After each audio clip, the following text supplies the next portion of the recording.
Exams ಎಲ್ಲ ಹೇಗೆ ಬರುತ್ತೆ? ಚೆನ್ನಾಗಿ. ನಾನು ಕೂಡ ಕನ್ನಡ ಮೀಡಿಯಂ, ಗೌರ್ಮೆಂಟ್ ಸ್ಕೂಲ್, ಹಳ್ಳಿ ವಿದ್ಯಾರ್ಥಿ, ಬಡ ವಿದ್ಯಾರ್ಥಿ. ಇವತ್ತು ಒಂದು ಸುಮಾರು 106 ಜನಗಳಿಗೆ ಪಾಠ ಹೇಳ್ತಕ್ಕಂಥ ಒಂದು ಗುರು ಅಂತಲೇ ಹೇಳ್ಬೋದು. ಮತ್ತು ಒಂದು ಡ್ರೀಮ್ಸ್ ಕಂಪ್ಯೂಟರ್ ಎಜುಕೇಷನ್ ಭಾರತ ಸರ್ಕಾರದ ಮಾಲೀಕತ್ವ ಸಂಸ್ಥೆ ವತಿಯ ಒಂದು ಓನರ್ ಅಂತ ಕೂಡ ಹೇಳ್ಬೋದು. ಮಕ್ಕಳ, ಇವತ್ತು ನಾನು ನಿಮಗೆ ಕೆಲವೊಂದು ಏನು ಅಂತಂದರೆ, ಕೋವಿಡ್ ನಂತರ ನಮ್ಮ ಮಕ್ಕಳುಗಳು ಏನೆಲ್ಲ ಸಮಸ್ಯೆಗಳನ್ನು ಎಜುಕೇಷನ್ನಲ್ಲಿ ಎದುರಿಸ್ತಾ ಇದ್ದಾರೆ, ಅವರು ಎದುರಿಸ್ತಿರ್ತಕ್ಕಂಥ ಸಮಸ್ಯೆಗಳು ಅವ್ರಿಗೆ ಗೊತ್ತಿಲ್ಲ.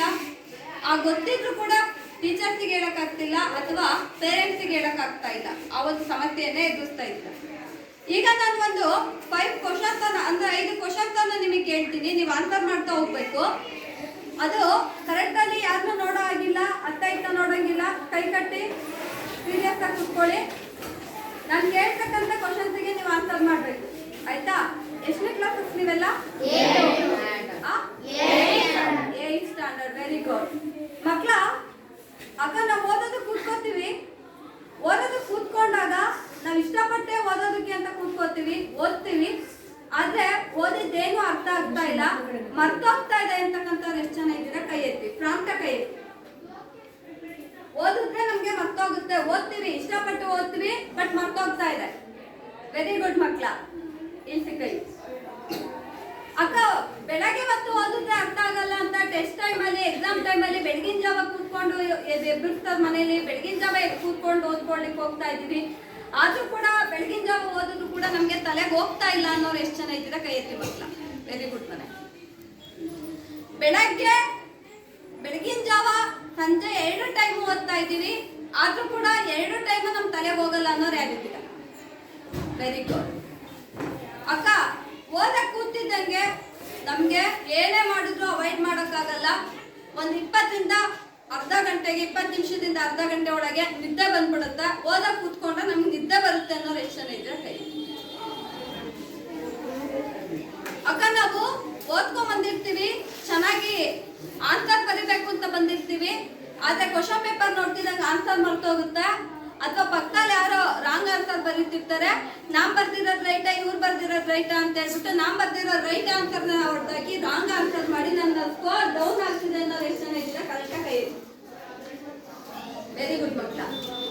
ಅಕ್ಕ, ನಾವು ತುಂಬಾ ಚೆನ್ನಾಗಿ ಓದ್ತಾ ಇದ್ದೀವಿ. ಕೋವಿಡ್ ನಂತರ ಆ ಒಂದು 2 years ಅಲ್ಲಿ ನಮ್ಗೆ ಆನ್ಲೈನ್ ಕ್ಲಾಸಸ್ ಆಯ್ತು, ಬರೆಯೋದು ಸ್ವಲ್ಪ ಕಡಿಮೆ ಮಾಡ್ದು, ನೋಟ್ಸ್ ಇಂದ ಬಿದ್ದು. ಆ ಒಂದು ಇದರಿಂದ ನಮಗೆ ಗೊತ್ತಿಲ್ಲ, ಚೆನ್ನಾಗಿ ಓದ್ತೀವಿ, ಚೆನ್ನಾಗಿ ತಲೆಗಳಿರುತ್ತೆ, ಬಟ್ ನಮ್ಮ ಹ್ಯಾಂಡ್ ರೈಟಿಂಗ್ ನಮಗೆ ಇಷ್ಟ ಆಗ್ತಾ ಇಲ್ಲ, ನಮ್ಮ ಪೇರೆಂಟ್ಸಿಗೆ ಇಷ್ಟ ಆಗ್ತಾ ಇಲ್ಲ, ನಮ್ಮ ಟೀಚರ್ಸ್ಗೆ ಇಷ್ಟ ಆಗ್ತಿಲ್ಲ. ಟೋಟಲಿ ನಮ್ಮ ಹ್ಯಾಂಡ್ ರೈಟಿಂಗ್ ಚೆನ್ನಾಗಿಲ್ಲ ಅನ್ನೋರು ಎಷ್ಟು ಜನ ಇದ್ರೆ ಕೈ. ಯಾರನ್ನೂ ನೋಡೋ ಆಗಿಲ್ಲ. ಓಕೆ, ವೆರಿ ಗುಡ್ ಮಕ್ಕಳ. ದಯಮಾಡಿ ಒಂದು 2 ನಿಮಿಷ ಅಷ್ಟೇ ಮಾತಾಡೋದು. ಇವತ್ತು ಅತಿ ಹೆಚ್ಚು ಗೌರ್ಮೆಂಟ್ ಜಾಬಲ್ಲಿ ಏನಾದರೂ ಇದ್ದಾರೆ ಅಂದ್ರೆ ನಮ್ಮ ಗೌರ್ಮೆಂಟ್ ಶಾಲೆಯ ಮಕ್ಕಳುಗಳು ಮಾತ್ರ ಗೌರ್ಮೆಂಟ್ ಅಪಾಯಿಂಟ್ ಅಲ್ಲಿ ಇದ್ದಾರೆ. ಯಾಕೆಂದ್ರೆ ನಂದು ಕೂಡ PSC 97% ಸಿದ್ಧಾರ್ಥ ಕಾಲೇಜ್ ಟಾಪರ್. ನಾನು ಕೂಡ ಕನ್ನಡ ಮೀಡಿಯಮ್ಮೇ, ನಿಮ್ ತರನೇ ಕೂತ್ಕೊಂಡಂತ ವ್ಯಕ್ತಿ. ಇವತ್ತು ನಿಮ್ಗೆ ಮೊಟ್ಟೆ ಬರ್ತಿದೆ, ಹಾಲು ಬರ್ತಿದೆ, ನಿಮಗೆ ಚಿಕ್ಕಿ ಕೊಡ್ತಾ ಇದ್ದಾರೆ, ಬಾಳೆಹಣ್ಣು ಕೊಡ್ತಿದ್ದಾರೆ, ಬಿಸಿ ಊಟ ಕೊಡ್ತಾ ಇದ್ದಾರೆ, ನಿಮಗೆ ಒಳ್ಳೆ ಏನು ಅಂತಂತಂದ್ರೆ ಯೂನಿಫಾರ್ಮ್ ಸಿಗ್ತಾ ಇದೆ, ಆದ್ರೂ ಕೂಡ ನೀವು ಓದ್ತಾ ಇಲ್ಲ.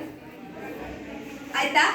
ಒಂದು ದಯವಿಟ್ಟು ಬೇಜಾರು ಮಾಡ್ಕೋಬೇಡಿ, ನಾನು ನಿಮ್ಮನ್ನು ಬೈತಾ ಇದ್ದೀನಿ ಅಂತ ಅನ್ಕೊಳ್ಳಿ. ಈ ತರ ಬ್ಲಾಕ್ ಬೋರ್ಡ್ ಅಲ್ಲಿ ಕ್ವಶನ್ಸ್ಗಳನ್ನ ಬಂದು ತೋರಿಸ್ತಿರ್ತಕ್ಕಂಥ ಏಕೈಕ ಶಾಲೆಗಳು ಅಂದ್ರೆ ಅದು ನಮ್ಮ ಗೌರ್ಮೆಂಟ್ ಶಾಲೆಗಳು ಮತ್ತು ನಮ್ಮ ಗೌರ್ಮೆಂಟ್ ಅಲ್ಲಿ ಇರ್ತಕ್ಕಂಥ ನಮ್ಮ ಟೀಚರ್ಸ್ಗಳು.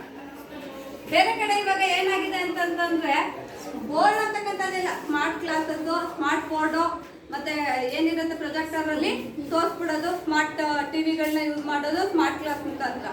ಬಟ್ ಇವತ್ತು ಎಲ್ಲಾದ್ರೂ ಒಂದ್ ಕಡೆ ಇವತ್ತು ಕೂಡ 1ನೇ ತರಗತಿ ಮಕ್ಕಳು ತರ ತಿದ್ದಿ ಬುದ್ಧಿ ಎಯಿಂದ ಆಯಿಂದ ಲಾವರಿಗೆ ಕಾಗುಣದ ಒತ್ತಕ್ಷರ ಕಲಿಸಿ ಅಪ್ಪ ಅಮ್ಮ ಅವನು ಅವಳು ರಾಮ ಕಾಡಿಗೆ ಹೋದ ಅನ್ನೋ ತರ ಹೇಳ್ಕೊಡ್ತಾ ಇದ್ದಾರೆ ಅಂದ್ರೆ ಆ ಶಿಕ್ಷಣ ಸಿಗ್ತಿರ್ತಕ್ಕಂಥದ್ದು ನಮ್ಮ ಗೌರ್ಮೆಂಟ್ ಶಾಲೆಯಲ್ಲಿ ನಮ್ಮ ಟೀಚರ್ಸ್ ಕಡೆಯಿಂದ ಮಾತ್ರ ಸಾಧ್ಯ.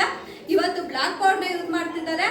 ಇವತ್ತು ನನ್ಗೊಂದು ಬೇಜಾರಾಯ್ತು. ಏನಾಯ್ತು ಅಂದ್ರೆ ನಾವು ಎಕ್ಸಾಮ್ ಬರೀತಕ್ಕಂಥ ಸಂದರ್ಭದಲ್ಲಿ ಕ್ವಶನ್ ಪೇಪರ್ ಕೊಡ್ತಿದ್ರು, ನಾವು ಆನ್ಸರ್ ಬರಿಬೇಕಿತ್ತು. ಬಟ್ ಇವತ್ತು ನಿಮಗೆ ಪ್ರಾಪರ್ ಆಗಿ ಇದೇ ಕ್ವಶನ್ ಬರುತ್ತೆ ಅಂತ ಹೇಳಿ ನಿಮಗೆ ಬರ್ತಿದ್ರು ಕೂಡ ನೀವು ಆನ್ಸರ್ನ ಬರೀತಾ ಇಲ್ಲ. ಯಾಕೆ ಯಾಕೆ ಎಲ್ಲರೂ ಇವತ್ತು ಎಕ್ಸಾಮ್ ಬರ್ತಿದ್ದೀರಾ? ಚೆನ್ನಾಗಿ ಬರ್ತಿದ್ದೀರಾ? ಔಟ್ ಬರುತ್ತಾ? ಪಕ್ಕ? ನನಗೆ ಯಾಕೆ ಡೌಟ್? ನಿಮಗೆಲ್ಲ ಒಂದು ಖುಷಿ ವಿಚಾರ ಏನು ಅಂತ ಅಂದ್ರೆ, ಟೀಚರ್ ಬಂದು ಒಂದು ಕ್ವಶನ್ ಕೇಳ್ತಾರೆ, ಆ ಕ್ವಶನಿಗೆ ನನಗೆ ಆನ್ಸರ್ ಗೊತ್ತಿರುತ್ತೆ, ಅದು ನಾನು ಹೇಳಲ್ಲ, ಸುಮ್ಮನೆ ಕೂತಿರ್ತೀನಿ. ಬೇರೆ ಒಂದು ಮಗು ಆನ್ಸರ್ ಹೇಳುತ್ತೆ ಗುಡ್ ಅಂತ ಅಂದಾಗ, ಅಯ್ಯೋ ನಾನು ಹೇಳಿದ್ದೆ ನನಗೆ ಗುಡ್ ಅಂತ ಅಂತಿದ್ದಲ್ವಾ ಅಂತ ನಾವು ಮನಸ್ಸಿನಲ್ಲಿ ಅಂದ್ಕೊಂತೀವಿ ಬಿಟ್ರೆ ಎದ್ದು ನಿಂತ್ಕೊಂಡು ನಾವು ಆನ್ಸರ್ ಹೇಳೋದಕ್ಕೆ ಧೈರ್ಯ ಮಾಡಲ್ಲ. ಯಾಕೆ? ಭಯ. ಏನು? ಭಯ. ಆ ಭಯ ಅನ್ನೋದನ್ನ, ಸ್ಟೇಜ್ ಫಿಯರ್ ಅನ್ನೋದನ್ನ ನೀವು ಬಿಡ್ಬೇಕು. ನಿಮ್ಗೆ ಏನೇ ಡೌಟ್ಸ್ ಬಂದ್ರು ಟೀಚರ್ ಹೇಳೋದಕ್ಕೆ ರೆಡಿ ಇದ್ದಾರೆ, ನೀವು ಆ ಡೌಟ್ಸ್ನ ಕೇಳೋದಕ್ಕೆ ರೆಡಿ ಆಗ್ಬೇಕು. ಹಾಗಾದ್ರೆ ನೀವೇನ್ ಮಾಡ್ಬೇಕು? ಭಯ ಅನ್ನೋದನ್ನ ಬಿಡ್ಬೇಕು. ಒಬ್ರು ಡ್ಯಾನ್ಸ್ ಮಾಡ್ತಿರ್ತಾರೆ, ಅವ್ರು ಮಾಡ್ತಿರ್ತಕ್ಕಂಥ ಸ್ಟೆಪ್ ರಾಂಗ್ ಇರುತ್ತೆ, ನಿಮಗೆ ಆ ಸ್ಟೆಪ್ ಗೊತ್ತಿರುತ್ತೆ, ಬಟ್ ಆದ್ರೆ ನೀವು ಅಲ್ಲಿ ಹೋಗಿ ಡ್ಯಾನ್ಸ್ ಮಾಡೋದಕ್ಕೆ ನಿಮ್ಮ ಹತ್ರ ಏನಿಲ್ಲ, ಧೈರ್ಯ ಇಲ್ಲ, ಭಯ. ಅಲ್ಲಿ ಒಂದು ಡ್ಯಾನ್ಸ್ ಆಯ್ತು, ಥಿಂಕಿಂಗ್ ಮನೇಲಿ ಹೇಳ್ತಿರ್ತೀರಾ, ಅಜ್ಜಿ ತಾತನ ಮುಂದೆ ಅಪ್ಪ ಅಮ್ಮನ ಮುಂದೆ ಹೇಳ್ತಿರ್ತೀರಾ, ನೀವು ಒಬ್ಬರೇ ಹೋಗಿ ತರ ಆಡ್ತಿರ್ತೀರಾ. ಬಾರಪ್ಪ ಒಂದು ಸ್ಟೇಜ್ ಮೇಲೆ ಆಡು, ಬಾರಪ್ಪ ಇಲ್ಲ ಒಂದು ಆಫೀಸಲ್ಲಿ ಆಡು ಅಂತ ಅಂದ್ರೆ ನೀವು ಆಡಲ್ಲ. ಯಾಕೆ? ಭಯ ಅಲ್ವಾ? ಇವತ್ತು ನೀನು ತುಂಬಾ ಪ್ರೀತಿಯಿಂದ ಒಂದು ಚಿಕ್ಕ ಸಸಿನ ನೆಟ್ಟಿರ್ತೀಯ, ಅದನ್ನ ಯಾವ್ದೋ ಒಂದು ಹಸು ತಿಂದಾಕುತ್ತೆ, ಅಥವಾ ಯಾರ ಬಂದೊಂದು ಚಿಕ್ಕ ಮಗು ಕಿತ್ತಾಕ್ಸುತ್ತೆ, ಅದೇನ್ ಗಿಡ ಅಂತ ಗೊತ್ತಿರ ಅಪ್ಪ ಅಮ್ಮ ಕೀಳ್ತಾರೆ, ನಿಮ್ಗೆ ಏನ್ ಅನ್ಸುತ್ತೆ? ಬೇಜಾರಾಗುತ್ತೆ, ಕೋಪ ಬರುತ್ತೆ, ಸಿಟ್ಟು ಬರುತ್ತೆ, ಅಳು ಬರುತ್ತೆ, ಹೊಡಿಬೇಕು ಅಂತಾನು ಅನ್ಸುತ್ತೆ. ಯಾಕೆ? ಆ ಗಿಡನ ನೀವೇನ್ ಮಾಡ್ತಿರ್ತೀರಾ? ತುಂಬಾ ಇಷ್ಟಪಡ್ತಾ ಇರ್ತೀರಾ, ಮತ್ತೆ ತುಂಬಾ ಇಷ್ಟಪಡ್ತೀರಾ, ತುಂಬಾ ಅದನ್ನ ಹೋಗಿ ಅವ್ರು ತುಂಬಾ ಪ್ರೀತಿಸ್ತಾ ಇರ್ತಾರೆ, ಆ ಗಿಡನ ಇಷ್ಟಪಡ್ತಿರ್ತಾರೆ. ಓದೋದು ಅಂದ್ರೆ ಕಷ್ಟ, ಬೇರೆದೆಲ್ಲ ನಿಮ್ಗೆ ಇಷ್ಟ, ಹೌದಲ್ವೇನಪ್ಪ? ಓದೋದು ಅಂದ್ರೆ ಕಷ್ಟ, ಬೇರೆದೆಲ್ಲ ಇಷ್ಟ. ಬೇಡದೇ ಇರೋದೆಲ್ಲ ತಲೆ ತುಂಬಿಕೊಳ್ಳೋದು, ಬೇಕಾಗಿರೋದೆಲ್ಲ ಹೊರಗಡೆ ಹಾಕೋದು. ಎಷ್ಟಾದ್ನೋ ಮಾಡ್ತಾ ಇದ್ದೀರಾ? ಇಲ್ಲ. ನೀವು ನಾನು ಹೇಳೋ ಪ್ರಕಾರವಾಗಿದ್ದಿದ್ರೆ ಎಲ್ಲರೂ ಪ್ರತಿಯೊಬ್ಬರು ನಿಮ್ಮ ಮುಖದಲ್ಲಿ ಯಾವ ರೀತಿ ಕಳೆ ಇರ್ತಿದ್ದೆ, ಎಷ್ಟೇ ಆಕ್ಟಿವ್ ಆಗಿ ಇರ್ತಿದ್ರಿ ಅಂತಂದ್ರೆ, ಟೀಚರ್ಸ್ ಏನೋ ಒಂದು ಹೇಳ್ಬೇಕು ಅಂತ ಹೇಳಿ ಬಂದಿರ್ತಾರೆ, ಎಕ್ಸ್ಟ್ರಾ ಹೇಳ್ಬೇಕು ಅಂತ ಹೇಳಿ. ಯಾಕೆಂದ್ರೆ ಅವರ ಮಕ್ಳುಗಳಿಗೂ ಕೂಡ ನಿಮ್ಮಷ್ಟು ಟೀಚಿಂಗ್ ನ ಅವ್ರು ಕೊಟ್ಟಿರೋದಿಲ್ಲ. ಅವ್ರಿಗೆ ಅಷ್ಟು ಟೈಮ್ ಇರೋದು, ಪಾಪ ಅವ್ರಿಗೆ ಅಷ್ಟು ಹೇಳ್ಕೊಟ್ಟಿರೋ ಮಕ್ಳುಗಳಿಗೆ. ಅವ್ರು ತುಂಬಾ ಚೆನ್ನಾಗಿ ಓದ್ತಾ ಇರ್ತಾರೆ, ಆಯ್ತಾ? ಆದ್ರೆ ನಿಮ್ಗೆ ಇಷ್ಟೊಂದೆಲ್ಲ ಹೇಳ್ಕೊಟ್ರು ಕೂಡ ನೀವೇನ್ ಮಾಡಲ್ಲ, ಕಲಿಯೋಲ್ಲ. ನಮ್ಮ ಮಕ್ಳು ಯಾಕೆ ನಮ್ಮ ಟೀಚರ್ಸ್ ನಮ್ಮ ಮಕ್ಳಿಂದ ನಾವು ಊಟ ತಿಂತೀವಿ, ಆ ಮಕ್ಳಿಗೆ ಅನ್ಯಾಯ ಆಗ್ಬಾರ್ದು, ಚೆನ್ನಾಗಿ ಓದ್ಲಿ ಬರೀಲಿ ಅಂತ ಹೇಳಿ ತುಂಬಾ ಎಫರ್ಟ್ ಆಗ್ತಿದ್ದಾರೆ ನಮ್ಮ ಗೌರ್ಮೆಂಟ್ ಟೀಚರ್ಸ್. ಬಟ್ ನೀವೇನ್ ಮಾಡ್ತಾ ಇದ್ದೀರಾ? ಓದ್ತಾ ಇಲ್ಲ. ಯಾಕೆ? ಯಾಕೆ? ಈ ಟೀಚರ್ ಎಷ್ಟು ಚೆನ್ನಾಗಿ ಕ್ಲಾಸಸ್ ಮಾಡ್ತಾರಲ್ವಾ? ಯಾವ ಸಬ್ಜೆಕ್ಟ್? ಸೈನ್ಸ್ ಅಲ್ಲಿ ಈ ಸರಿ ರಿಸಲ್ಟ್ ಹೇಗ್ ಬರುತ್ತೆ ಅಂತ ನೋಡ್ತೀನಿ. ಒಳ್ಳೆ ಟೀಚರ್, ಕ್ಲಾಸಸ್ ತುಂಬಾ ಚೆನ್ನಾಗಿ ಮಾಡಿರ್ತಾರೆ, ಆ ಕಾನ್ಫಿಡೆನ್ಸ್ ನನಗಿದೆ. ಆಯ್ತಲ್ಲ ಮಕ್ಳ? ಓಕೆ, ನಿಮಗೆ 2ನೇ ತಾರೀಕಿಂದ ಬಂದು 20ನೇ ತಾರೀಕುವರೆಗೂ ರಜಾ ಇದೆ ಅಲ್ವಾ?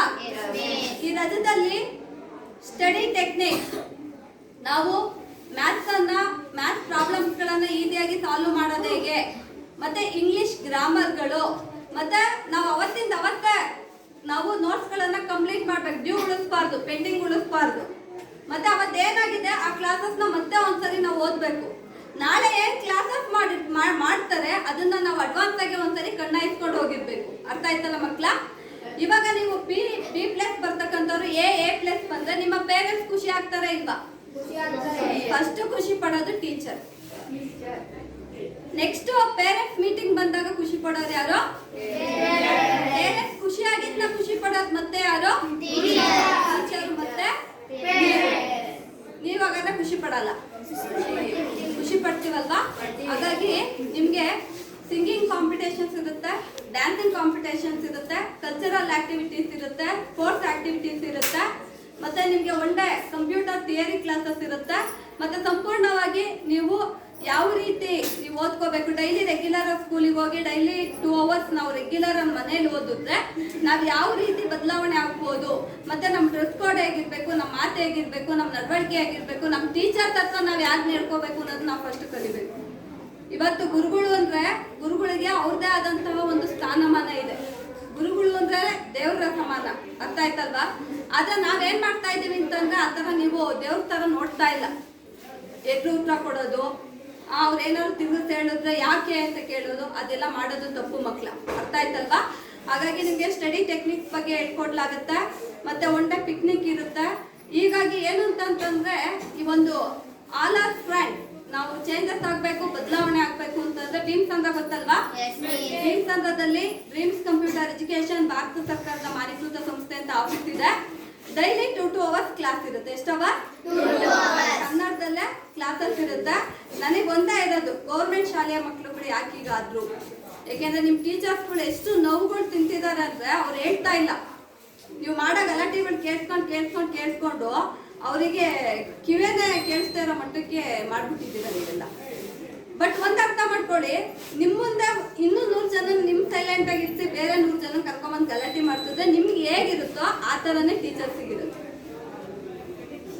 ಇನ್ಮೇಲೆ ಮಾತು ಕಡಿಮೆ, ಓದು ದಿವಸ ಏನ್ ಮಾಡ್ತಾ ಇದ್ರಿ? ಮಾತು ಜಾಸ್ತಿ, ಓದು ಕರೆಕ್ಟಾ ಒಪ್ಕೊಂತ ಇದ್ದೀರಿ. ಇನ್ಮೇಲೆ ಆ ಥರ ಆಗುತ್ತಾ? ಲಾಸ್ಟ್ ನಿಮ್ಮ ಒಂದು ಪ್ರೊಸೆಸಿಂಗ್ ಅಂದ್ರೆ ಯಾವ ರೀತಿ ಚೇಂಜಸ್ ಆಗ್ತೀರಾ ನೀವು ನೋಡ್ಕೊಂಡು ಲಾಸ್ಟ್ ಡೇ ನಿಮಗೆ ಸರ್ಟಿಫಿಕೇಟ್ ವಿತ್ ಗಿಫ್ಟ್ ಇರುತ್ತೆ. ಏನಿರುತ್ತೆ? ಸರ್ಟಿಫಿಕೇಟ್ ಗಿಫ್ಟ್ ಇರುತ್ತೆ. ಅಥವಾ ನಮ್ಗೆ 1000 rupees ಹೇಳ್ತಾರೆ, 800 ಹೇಳ್ತಾರೆ, 700, 600 ಈ ಥರ ಹೇಳ್ತಾರೆ. ಆ ಥರದ್ದೆಲ್ಲ ಕಾಸ್ಟ್ ಅಲ್ಲೇ ಇರಲ್ಲ. ಅರ್ಥ ಆಯ್ತಲ್ವಾ? ನಿಮ್ಗೆ ಅತಿ ಕಡಿಮೆ ಪ್ರೈಸಸ್ ಅಲ್ಲಿ ನಾವು ಕ್ಲಾಸಸ್ ಅನ್ನ ಕಂಬೈನ್ಸ್ ಅನ್ನ ಮಾಡ್ಕೊಡ್ತಿರ್ತಕ್ಕಂಥದ್ದು. 7ನೇ ತಾರೀಕಿಂದ 20ನೇ ತಾರೀಕುವರೆಗೂ ಡೈಲಿ 2 to 2 hours. ಎಲ್ಲೋ ಬೇರೆ ಕಡೆ ಹೋಗೋದು, ರಜಕ್ಕೆ ಹೋಗೋದು, ಇನ್ನೊಂದು ಮತ್ತೊಂದು ಮಾಡೋದು ಬಿಟ್ಟು ನೀವು ಕಲಿತಕ್ಕಂಥದ್ದು. ಅರ್ಥ ಆಯ್ತಲ್ವಾ? ನಿಮ್ಮ ಹೆಸರನ್ನ, ನಿಮ್ಮ ತಂದೆ ಹೆಸರನ್ನ, ನಿಮ್ಮ ಕಾಂಟ್ಯಾಕ್ಟ್ ನಂಬರ್ಗಳನ್ನ ನೀವೇನ್ ಮಾಡ್ಬೇಕು, ಈ ನಂಬರಿಗೆ ಕಾಲ್ ಮಾಡಿ ತಂದ್ರೆ ನೋಂದಾಯಿಸ್ಕೋಬೇಕು. ಇಲ್ಲ ಅಂತಂದ್ರೆ, ಯಾಕೆಂದ್ರೆ ಭೀಮ್ಸ್ ಹಂತದಿಂದ ಮಲ್ಸಂದ್ರ, ಭೀಮ್ಸ್ ಹಂತದಿಂದ ಬೆಳ್ಳಾವಿವರೆಗೂ ಎಷ್ಟು 1 to 10th ಮಕ್ಕಳುಗಳಿದ್ದಾರೆ ಅಷ್ಟು ಜನ ಮಕ್ಕಳುಗಳಿಗೆ ಈ ಒಂದು ಅವಕಾಶ ಕೊಟ್ಟಿರೋದು. 1500 ವರೆಗೂ ಇದೆ. ಅರ್ಥ ಆಯ್ತಲ್ವಾ? ನಮಗೆ ಕೇವಲ ಸ್ವಲ್ಪ ಮಕ್ಕಳುಗಳು ಮಾತ್ರ ಬೇಕು. ನನಗೇಂದ್ರೆ ಈ ಶಾಲೆ ಮೇಲೆ ತುಂಬಾ ಅಭಿಮಾನ, ಗೌರವ, ಒಳ್ಳೆ ಟೀಚರ್ಸ್ಗಳಿದ್ದಾರೆ. ಬಟ್ ನೀವು ಯೂಸ್ ಮಾಡ್ಕೊಬೇಕಷ್ಟೇ. ನಾನೇನ್ ಮಾಡ್ತಾ ಇದ್ದೀನಿ, ನೀವೇನ್ ಮಾಡ್ತಾ ಇದ್ದೀನಿ?